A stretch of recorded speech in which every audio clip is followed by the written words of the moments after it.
Here's a fun little lesson for those of you that are starting to get into bar chords.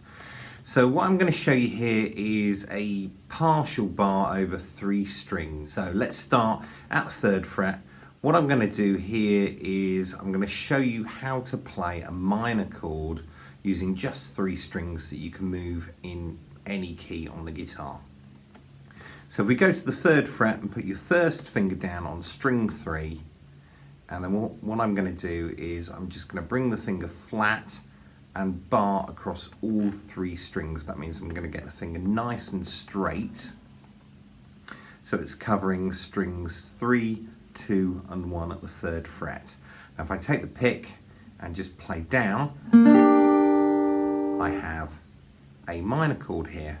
Now in this instance that's basically a G minor chord, or if you like a G minor triad.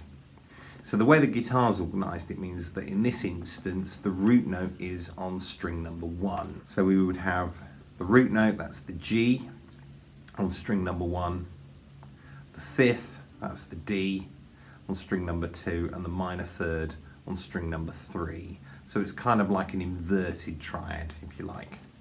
Okay, so I have a G minor chord here.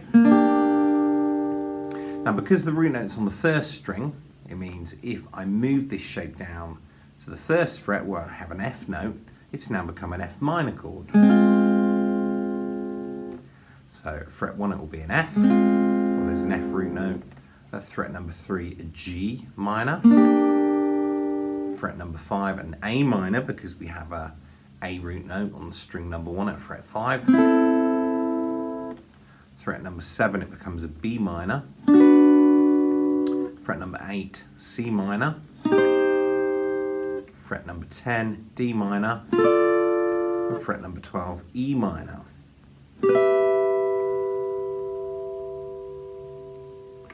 Okay, so let's recap that one more time. So fret number 1, it's an F minor. Fret number 3 G minor. Fret number 5 A minor. Fret number 7 B minor. Fret number 8 C minor. Fret number 10 D minor. Fret number 12 E minor. Now the spaces in between, so in between fret 1 and fret 3, we have our sharps and flats. So if I move forward 1 space, so forward 1 fret with a chord, it becomes sharp. So this is an F minor. And if I move forward 1 fret, it becomes F sharp minor, G minor, G sharp minor, A minor, A sharp minor, B minor, C minor. This is a slightly weird one because there's 1 fret between B and C. 1 fret forward from C minor. At fret 9 that's going to be C sharp minor. Fret 10 D minor. Fret 11 D sharp minor. And fret 12 back to E minor. If you wanted to keep going 1 more fret you would get an F minor. So in between most notes, so F to G, G to A to B, those kind of things, there's normally 2 frets, and apart from B and C and E and F.